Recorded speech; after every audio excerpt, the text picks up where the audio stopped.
joined with Anthony Milewski from the Oregon Group. Anthony, thanks for joining us. Hey man, thanks for having me back. Always love catching up. Anthony, there's a lot going on in the world right now. Gold is hitting basically new highs. I think it's something like 12 of the last 14 days or something like that. What do you think's happening with the price of gold?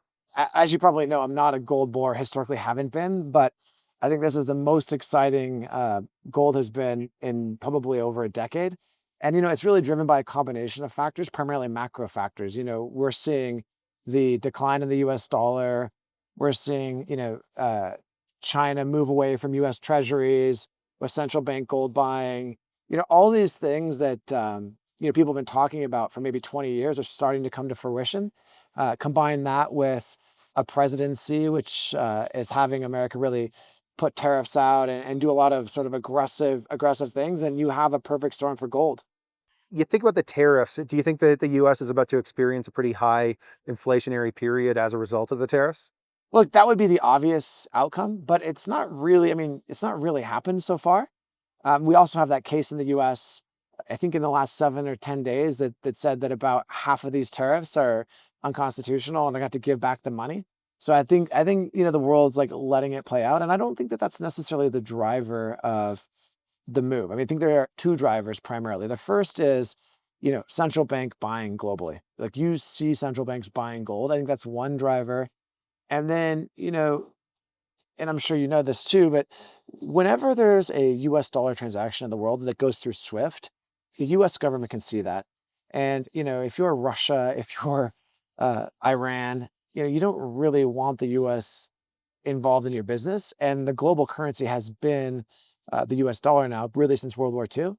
And what you're seeing is the weaponization of the dollar that started in the 80s has kind of come to the pointy end of the spear, and people want change. And I think that's being reflected not only in gold, but also in crypto as well. So when you think about how you are positioning your portfolio right now, what are the things you're thinking about? So I've been long the GDX, the GDXJ, just because it's really easy to be long those and experience that move. I've also been long stories like Skeena, which is this big development project in BC that's waiting for a permit, so I've been long those bigger names. And, I've been long, some of the smaller names, but I think if I think about capital that I'm going to deploy, there's already been a nice move in most Canadian mid-tier and larger stocks. I think now where you can still find cheap stocks are gold projects in places like Africa, where the market just hasn't gotten there yet. They haven't re-rated. There are big projects in the Congo. Avanti recently is an example of that story where you saw that move. But I think if I'm looking for value and looking for those big 5, 10Xers, I'm looking at not Canada, not the first world. I'm kind of going into these jurisdictions where, investor interest just hasn't followed yet. In terms of other commodities right now, are you guys following any? I know you like to talk about the esoteric metals. Are any of those catching your eye right now? Well, like if you look at rhenium, it's just exploding, and tungsten and antimony.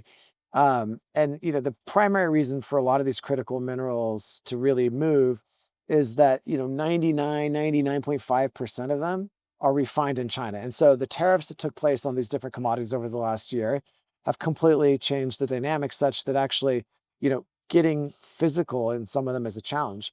But unlike a gold deposit or a copper deposit where you can go out and have a primary gold mine or a primary copper mine, these really esoteric metals are often the byproduct of some other form of mining.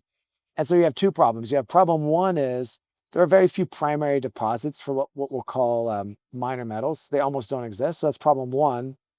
And then problem two is even if you add a circuit to current production, like if Teck, I think, is producing germanium or gallium, I think germanium, even if you add that circuit, you still have to then have it refined.